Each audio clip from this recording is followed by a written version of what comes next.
Muchos saludos, hermanos. Qué gusto de verlos de esta manera, aunque sea a través del internet, pero es lo más próximo que podemos hacer por el momento. Y obviamente los echamos mucho de menos. No podemos anticipar y esperar el momento cuando ya podemos volver a estar viajando por estas áreas y estar con todos ustedes en forma personal. Quisiera darles un resumen de la obra que Dios está haciendo en el área latina. Y ha sido casi un año desde que brotó esta pandemia alrededor del mundo. Y pensábamos que la obra de Dios iba a sufrir, pero no fue así. De hecho, Dios multiplicó las bendiciones. Tuvimos un 6% de aumento en los ingresos. Estoy hablando aquí en forma de todas las áreas del mundo. Gracias a la bendición y también la fidelidad de los hermanos. Y Dios está usándolos y aumentando Él mismo todo lo que se está llevando a cabo. Tenemos aproximadamente unos 600 hermanos en el área hispana y estamos preparando este año 2021 y procediendo en la forma más normal posible. Obviamente no sabemos qué nos depara estos próximos meses, pero estamos procediendo en forma lo más normal que podemos en cuanto a campamentos, en cuanto a las fiestas de tabernáculos en las áreas. Debemos proceder como si todo esto se va a poder llevar a cabo. Entonces no debemos esperar hasta el último minuto, pero ya estar trazando las líneas, haciendo las preparaciones, los contratos necesarios, porque si no lo hacemos y de repente las cosas resultan bien, entonces va a ser demasiado tarde para llevarlos a cabo. Y le envío saludos de mi esposa Katy, que actualmente se encuentra en Santiago de Chile. Está cuidando junto con otros familiares a su padre y su madre, que ya están en sus años 90 y están delicados de salud, así que ella está allá, pero envía muchos cariños a todos. Ahora sí, hermanos, estamos listos para el sermón, que para mí siempre trato de entregar lo más importante que puedo hacer en el momento, el mensaje que yo pienso que es el más pertinente e importante en la actualidad. Para mí, han habido 3 lecciones que se destacaron de este año pasado. Probablemente ustedes tienen lecciones que también han podido poner en una lista, pero estos son las 3 lecciones mías. Primero, una cita que leí en un comentario en la web este abril pasado, y decía este comentario: en estos 3 cortos meses, parece como que Dios hizo igual que con las plagas de Egipto. Él ha quitado las cosas que adorábamos. Fue como que Dios dijo: si quieres adorar a los atletas, entonces cerraré los estadios. Si quieres adorar a los músicos, cerraré los centros cívicos. Si quieres adorar a los actores, cerraré los cines. Si quieres adorar el dinero, cerraré la economía y hundiré el mercado de valores. Si no quieres ir a la iglesia y adorarme, haré que no puedan ir a la iglesia. Entonces, hay la cita segundo de Crónicas 7:14 que dice, si mi pueblo que es llamado por mi nombre se humilla y ora y busca mi rostro y se aparta de sus caminos perversos, entonces sanaré a su tierra. Bueno, no sabemos cuánto durará esta crisis del COVID, pero sabemos que ha humillado al mundo, ha humillado a los grandes del mundo, ha causado mucha turbulencia política, económica, social, y esto tiene todavía para largo. Es la primera lección. La segunda lección es sobre la importancia de guardar las leyes bíblicas de la salud en cuanto a comer carnes limpias y prepararlas correctamente, como nos dice la Biblia. Yo envié unos estudios bíblicos al respecto hace unos meses atrás sobre las leyes bíblicas de la higiene y de los alimentos. La explicación más común de cómo surgió este virus de COVID es que la gente en Wuhan, China, estaba comiendo animales inmundos. Y yo hasta vi una foto en el internet de una sopa con murciélagos muertos adentro de esa sopa, que era una de estas delicias que comían los chinos, o también animales que comían murciélagos. Y esto lo compraban en los mercados de alimentos para animales vivos. Todo esto está prohibido en la Biblia. Uno tiene que escoger animales limpios. El murciélago, que pueden leer en Levítico 11, Deuteronomio 14, pueden ver ahí que Dios prohíbe comer el murciélago. Eso hubiera evitado que un virus que tiene el murciélago se hubiera entonces transmitido a un ser humano que estaba comiendo su carne. Especialmente cuando ese animal estaba vivo, justo antes de que lo metían en la sopa.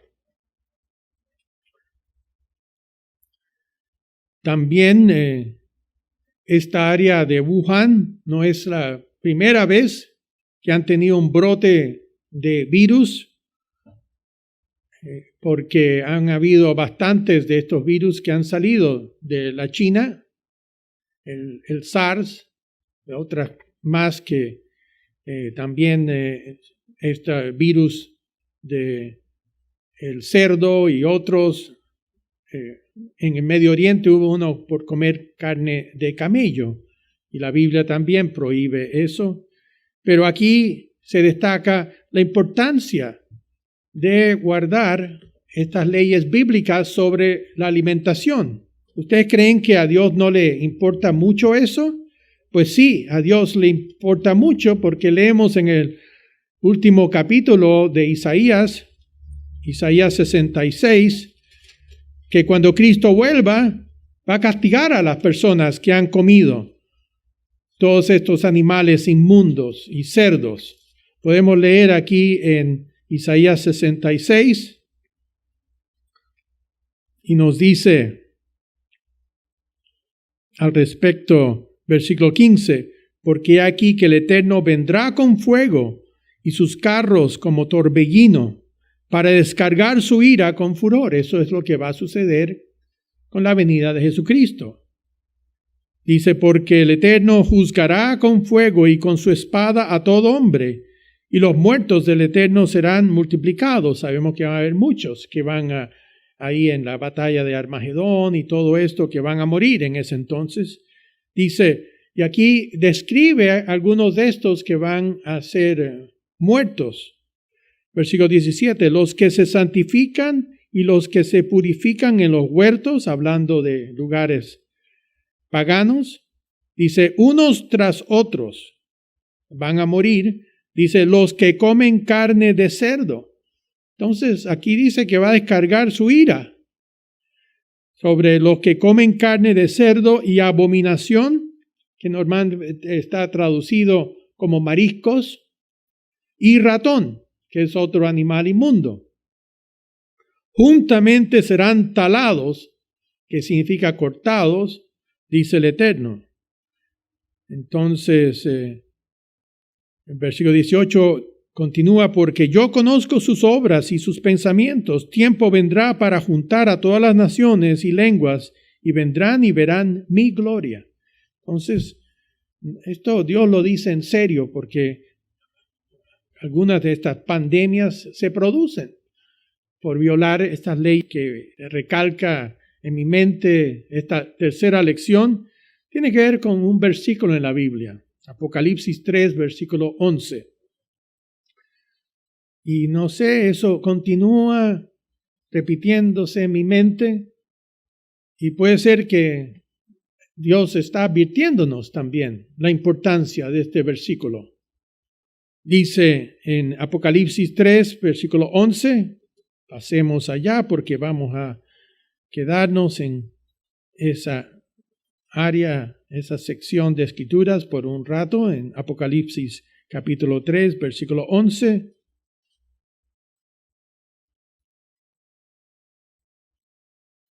Nos dice, he aquí, hablando Cristo, yo vengo pronto, retén lo que tienes, para que ninguno tome tu corona. En otras palabras, no pierdas tu corona como esa recompensa total. Para un ministro, una de las experiencias más tristes es cuando presencia que alguno de los hermanos se aparta del camino y dejan la fe. Es como perder un miembro de la familia, alguien que perdió la oportunidad de tener una corona entregada por Cristo.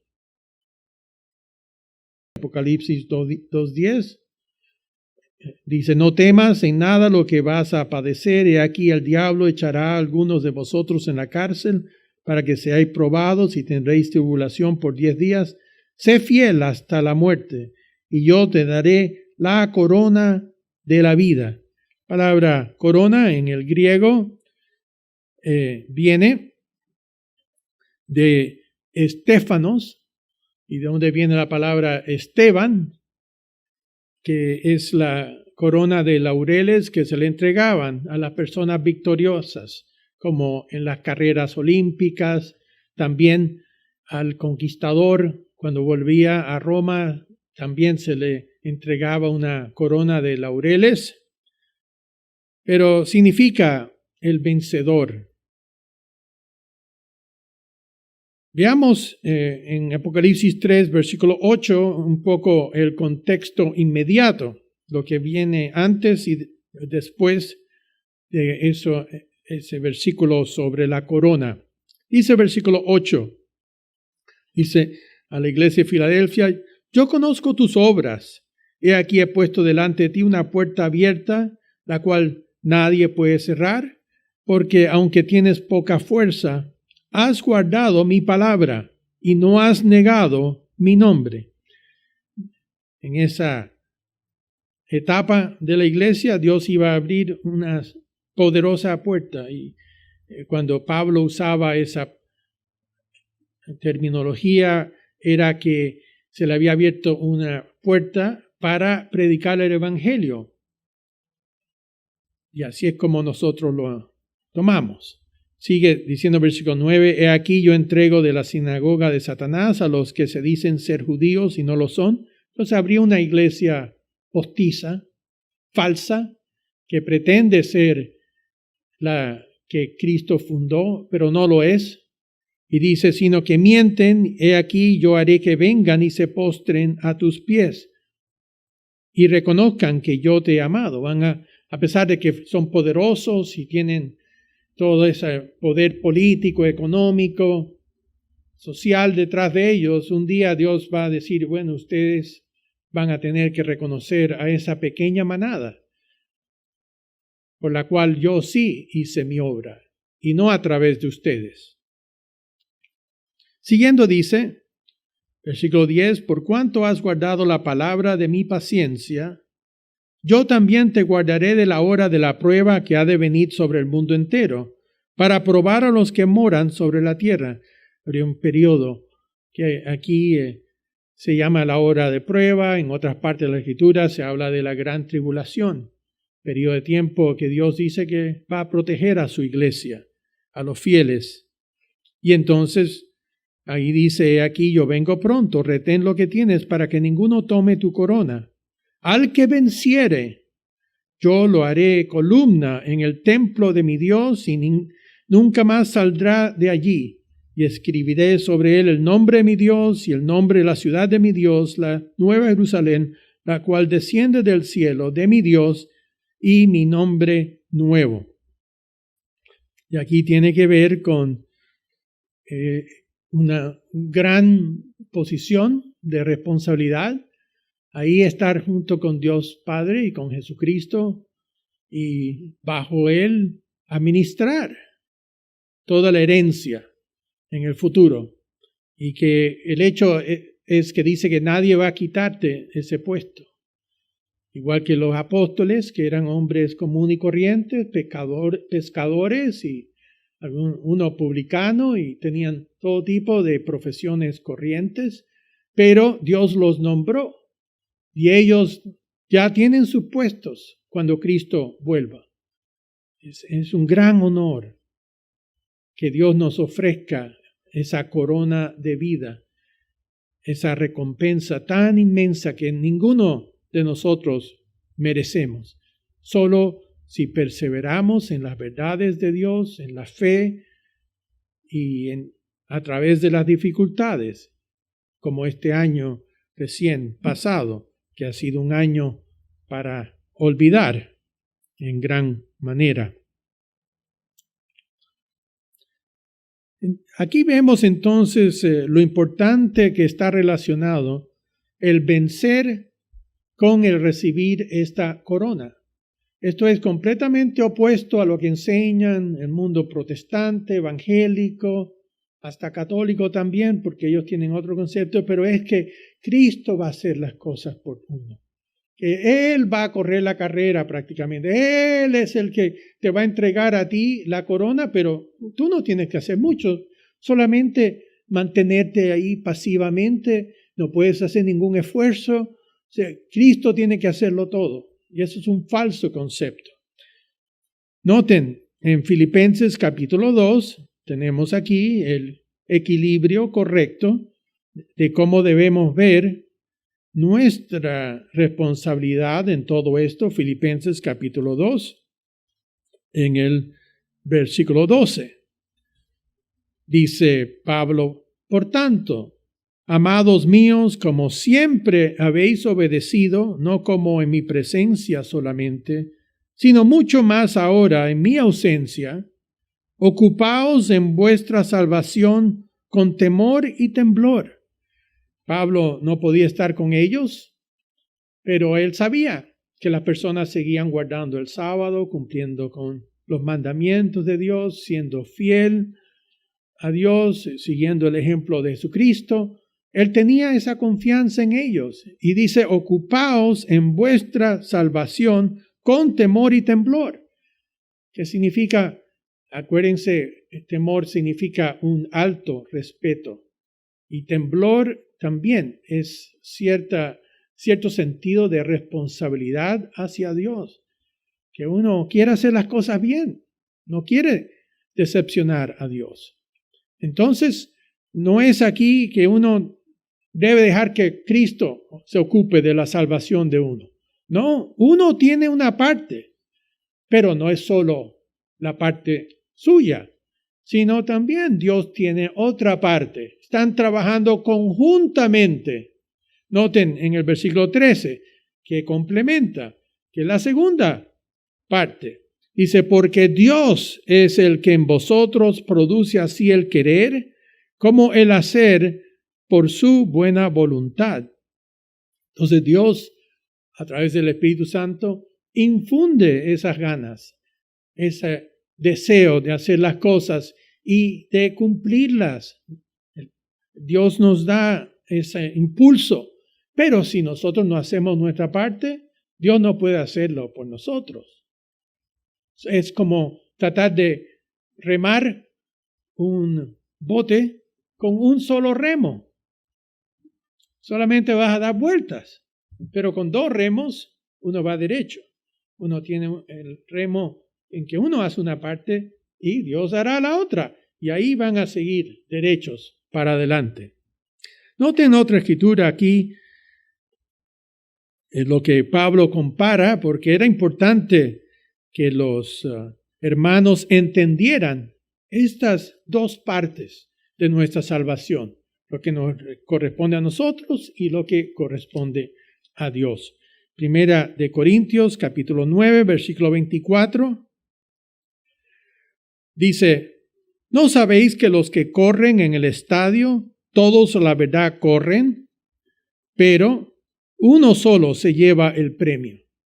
Corred de tal manera que lo obtengáis.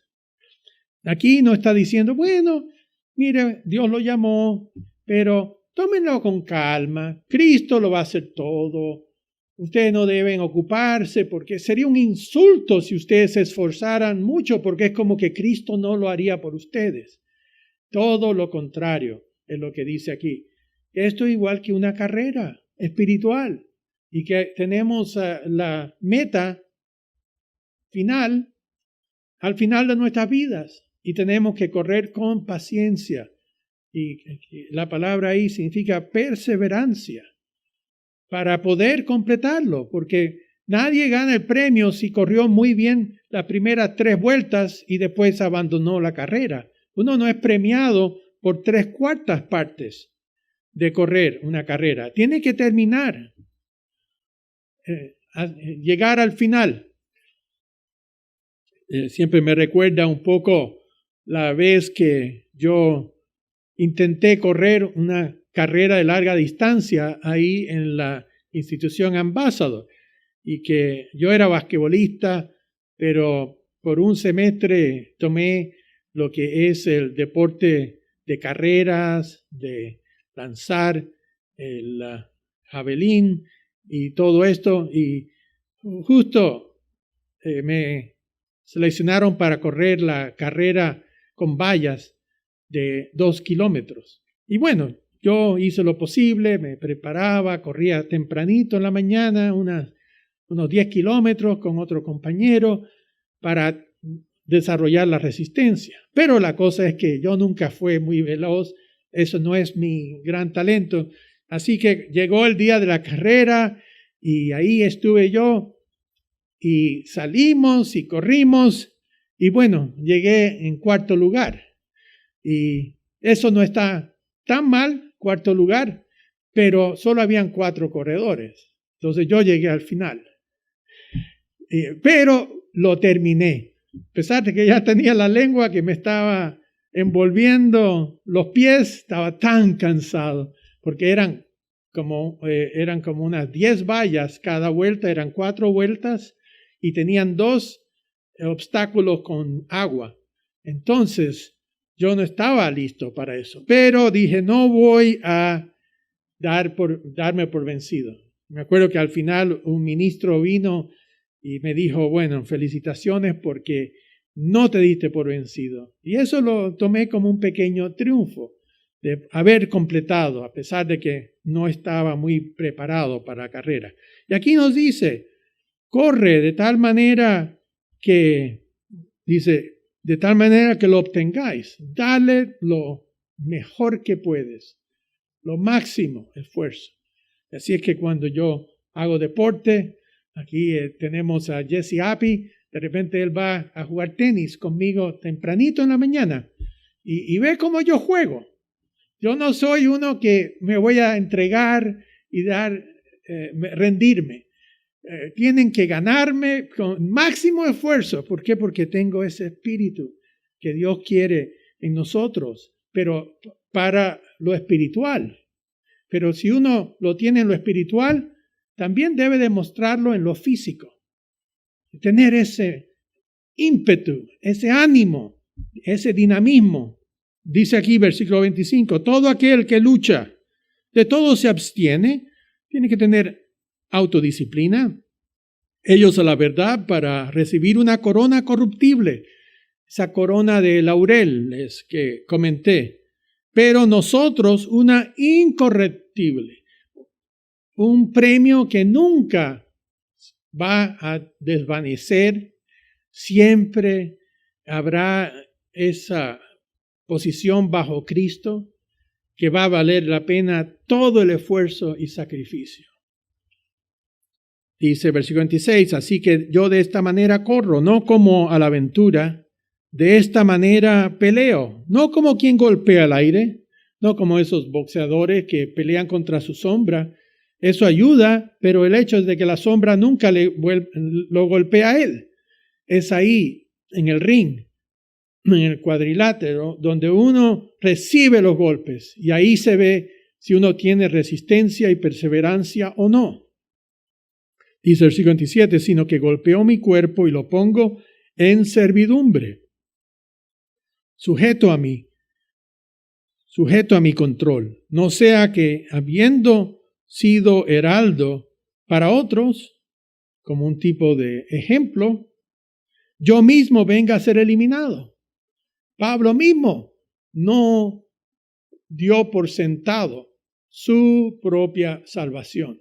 Él sabía que él igual podía ser eliminado, él podía descuidarse. Y hemos visto casos de personas que se lucieron en la iglesia, que se veían tan fantásticos y llenos de fe y todo eso, pero no perseveraron. Aquí, como dice Pablo, fueron eliminados.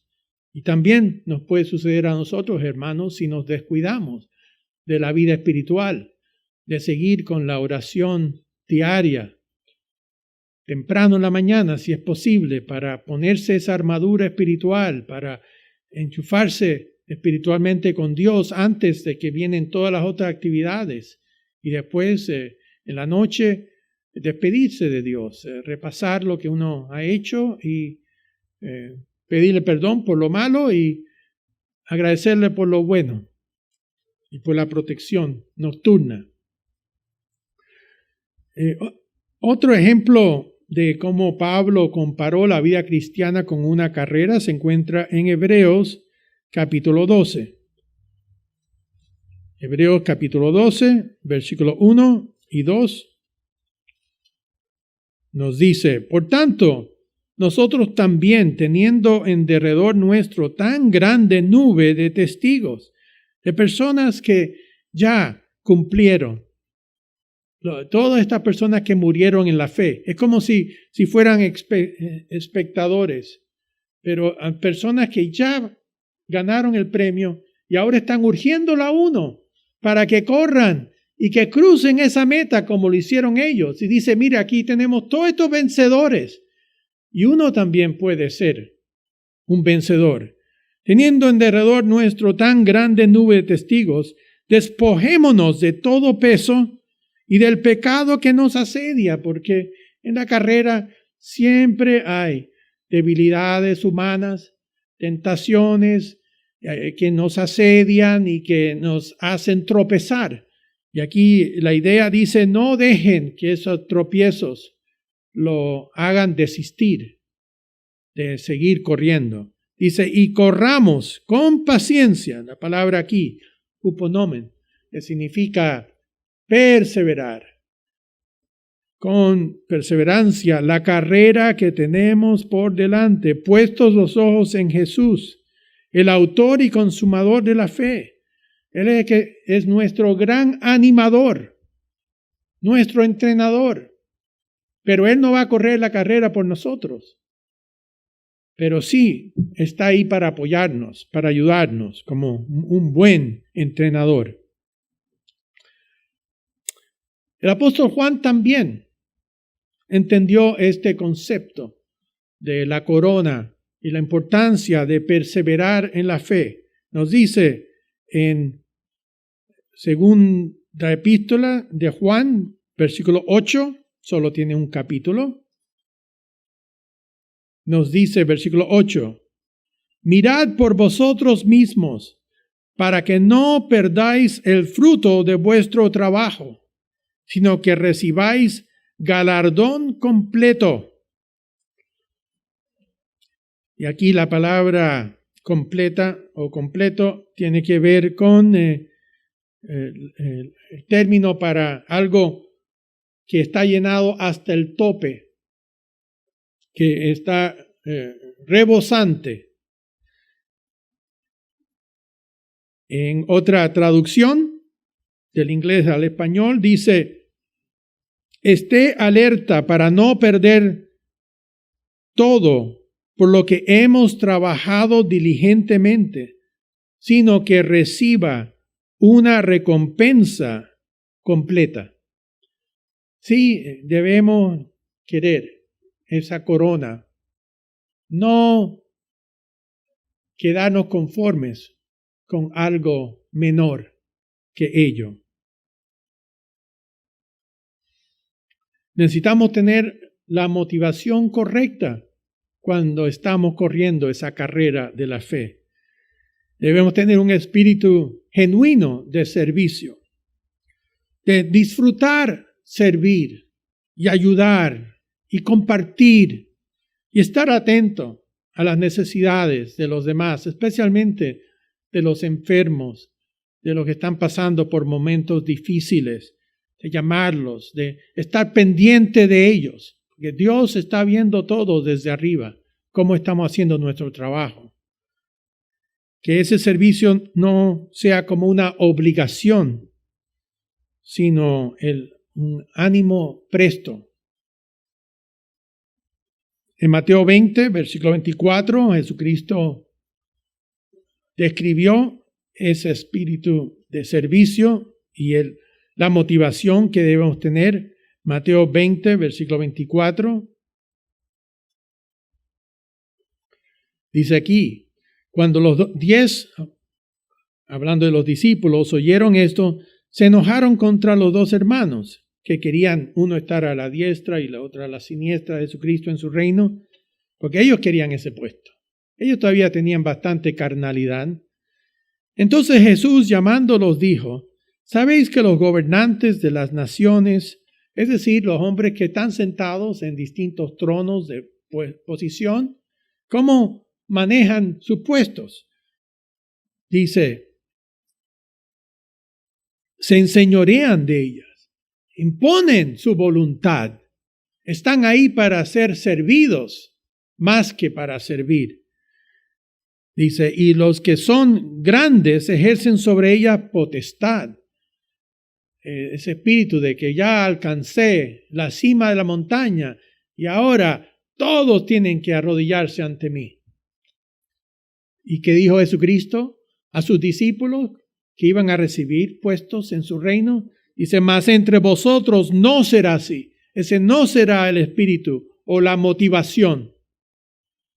Hay muchas personas que sirven hasta que reciben un puesto de autoridad, de honor, y después de recibir ese puesto de honor y todo, dejan de servir. Quieren que otros les sirvan entonces. Es como dice, ya yo me esforcé tanto para recibir este puesto y ahora ya pagué el noviciado, ya pagué todo ese, ahora quiero mi recompensa, que otros hagan las cosas para mí, para mi grandeza. Y Cristo dijo, eso no es la actitud de Cristo o de Dios Padre, es la actitud más de Satanás. Dice, mas entre vosotros no será así, sino que el que quiera hacerse grande entre vosotros, quieren un puesto de responsabilidad en el reino de Dios, será vuestro servidor. Tendrá ese espíritu de servicio, de humildad, de esfuerzo, de ánimo, de siempre estar ahí para la persona cuando se necesite. Máximo esfuerzo, aunque no sea perfecto, nunca uno va a alcanzar eso, pero es el intento, es la motivación.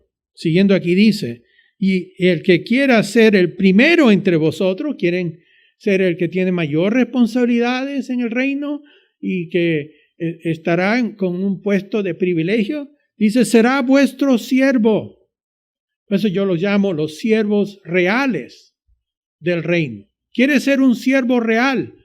No enfoque tanto en la parte real, enfoque en la parte siervo y entonces llegará la parte real un día. Dice, como el Hijo del Hombre, y aquí vemos su ejemplo perfecto, dice, no vino para ser servido, aunque Él era Dios en la carne, sino para servir y para dar su vida en rescate por muchos. El máximo sacrificio, el máximo esfuerzo. Por eso nunca podemos quejarnos del plan de Dios, porque Él pagó el precio. Él sabe lo que está haciendo y todo va a resultar para bien en el futuro. Siguiendo acá entonces, quisiera preguntar este interrogante. Ahora bien, ¿quién quiere que perdamos esa corona de esa recompensa total y que se la quite de uno?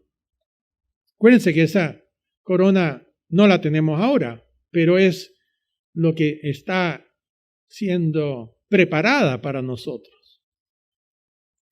El primero que quiere que perdamos esa corona, esa recompensa, es Satanás mismo. Es el león rugiente que busca a quien devorar. Primera de Pedro, capítulo 5, versículo 8. Primera de Pedro, capítulo 5, versículo 8. Nos advierte, sed sobrios y velad, porque vuestro adversario el diablo, como león rugiente, anda alrededor buscando a quien devorar, al cual resistid firmes en la fe, sabiendo que los mismos padecimientos se van cumpliendo en vuestros hermanos en todo el mundo. Mas el Dios de toda gracia, que nos llamó a su gloria eterna en Jesucristo, después que hayáis padecido un poco de tiempo, Él mismo os perfeccione, afirme, fortalezca y establezca. Él sabe que Satanás está ahí, pero si nos acercamos a Dios, si hacemos su voluntad, no nos va a pasar nada. Él va a encargarse de levantar esa prueba, encargarse de Satanás. Pero si estamos lejos de Satanás, le damos cabida, entonces ya Dios dice, ustedes decidieron, es su voluntad lo que ustedes querían hacer, ahora van a tener que pagar las consecuencias. El segundo que quiere que perdamos esa corona es el mundo, esta sociedad ignorante, sin la conversión, que también quieren que uno participe en la sociedad inmunda y perdamos esa corona, igual que Esaú perdió esa herencia que tenía, esa primogenitura, por un plato de lentejas. El mundo quiere tentarnos de esa manera. Noten aquí en Primera de Pedro, en el capítulo 4, versículo 1, dice, puesto que Cristo ha padecido por nosotros en la carne, vosotros también, armaos del mismo pensamiento, está hablando del mismo pensamiento de Cristo, pues quien ha padecido en la carne terminó con el pecado. No significa que ya era perfecto, pero el que ha sufrido realmente es como que ya el mundo no lo atrae de la misma manera. Dice, para no vivir el tiempo que resta en la carne, conforme a las concupiscencias, las codicias de los hombres, sino conforme a la voluntad de Dios. Poner la voluntad de Dios por encima de toda la sociedad con sus codicias que quieren hundirnos en el pecado.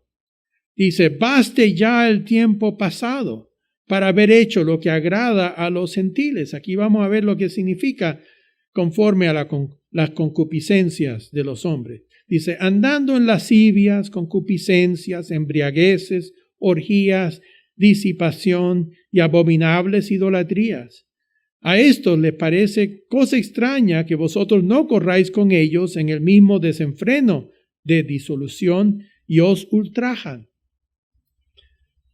Y no podemos volver, igual que el cerdo que vuelve a revolcarse en el cieno, en la basura, como lo hacía en el pasado.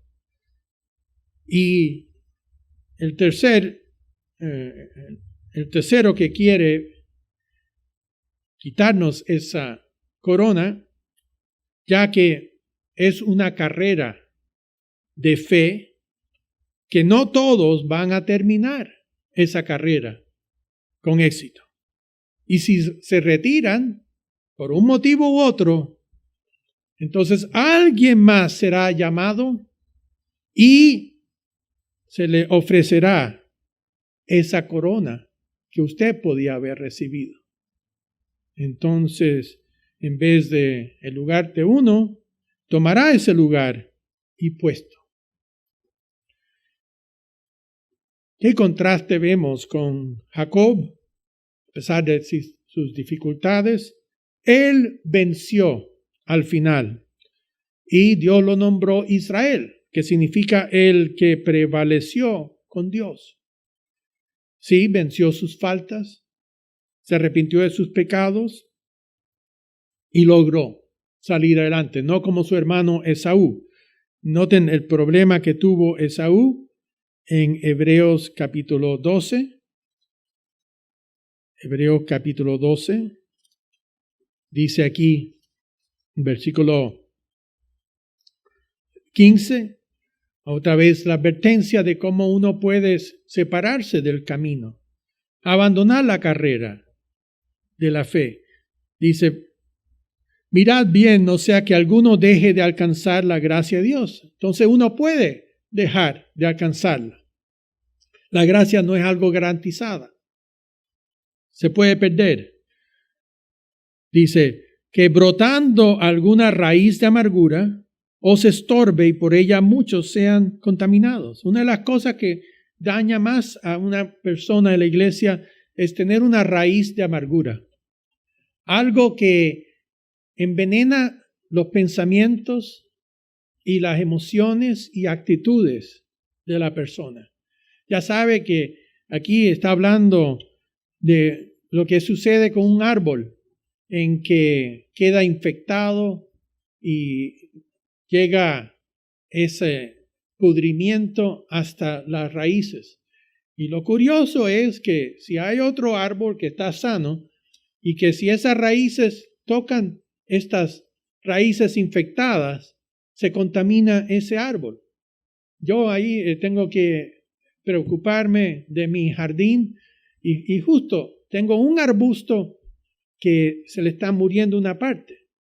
Y si yo dejo que eso crezca, eso va a invadir el resto de los arbustos. Y tuve que cortarlo, podar toda la parte contaminada, porque si no se esparce. Y es la misma manera, una actitud amarga contamina a tantas personas. Empieza a afectar la actitud, el espíritu, ya la gente no quiere orar, empieza a volverse cínica, ya no creen en las cosas de la misma manera, ya no tienen esa pureza de un niño humilde que piensa lo mejor. Siguiendo aquí nos da un ejemplo, versículo 16. No sea que haya algún fornicario o profano. Aquí hay dos características de una raíz de amargura también. Uno es fornicario, que está cometiendo pecados de esta manera, quieren que lo pudra ese espíritu de uno, de lo más rápido es a través de la fornicación. Y también tienen que cuidarse con la fornicación mental, lo que sea, pero eso va matando el espíritu de Dios en uno. O profano. Profano es una persona mundana. Esaú le gustaba su buena vida con los gentiles.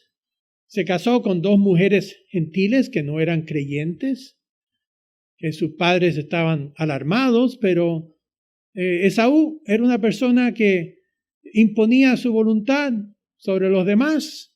Era un hombre fuerte, le gustaba ser cazador, muy hombre para sus cosas, pero no tenía ese elemento espiritual dentro de él. Y se metió con el mundo tal como lo hizo Sansón, que al final también perdió los ojos y su vida por meterse con los filisteos. Bueno, Esaú fue otro aquí que dice como Esaú, que por una sola comida vendió su primogenitura, vendió su herencia, su corona. Porque Dios le está ofreciendo, como aquí parte de la descendencia de Abraham, poder haber seguido como su hermano, ser uno de los hombres de la fe. Por eso nos habla de esa fe de Abraham, de Isaac y de quién, de Jacob. No nos dice de la fe de Esaú. Y dice aquí que perdió su oportunidad. Y dice, porque ya sabéis que aún después, deseando heredar la bendición, fue desechado y no hubo oportunidad para el arrepentimiento, aunque la procuró con lágrimas. Y llega un momento que ya Dios dice, no, esta corona no es para uno. Se la entregaré a otra persona más digna, más merecedora.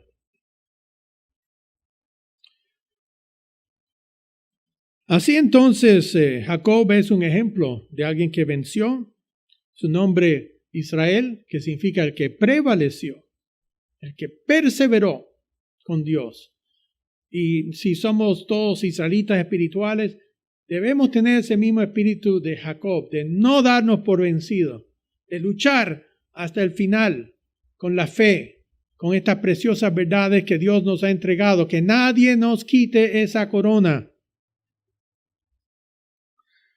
Vamos a ir ahora a la última sección. Segunda de Timoteo, capítulo 4, la última epístola que escribió Pablo, según entendemos. Segunda de Timoteo 4, versículo 7. Dice aquí, versículo 7. He peleado la buena batalla. Nunca terminó él de esforzarse hasta lo máximo. He acabado la carrera. Sí, aquí ya veo la meta final por cruzarla. He guardado la fe. He guardado las doctrinas, este camino de vida, lo he seguido adelante. Por lo demás, me está guardada la corona de justicia, la cual me dará el Señor juez justo en aquel día.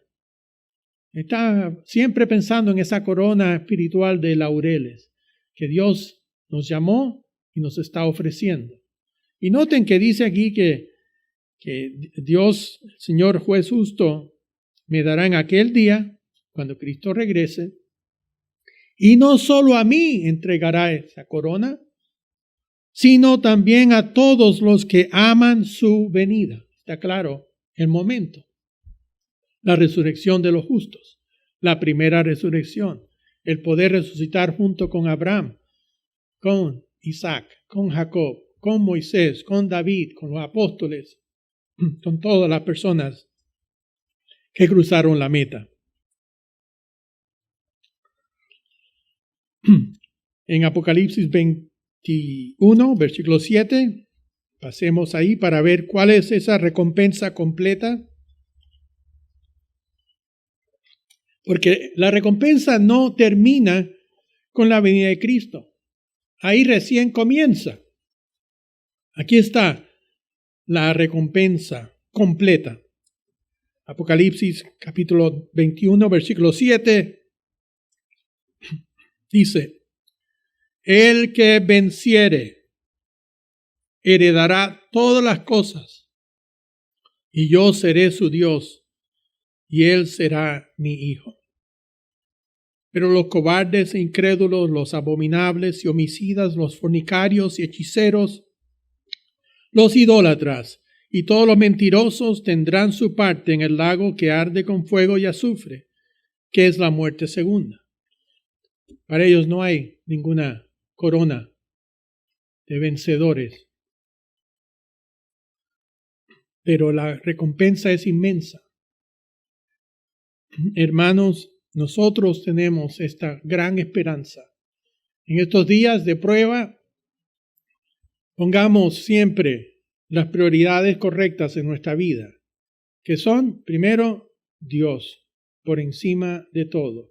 La fe en Dios, la fe en el camino de Dios.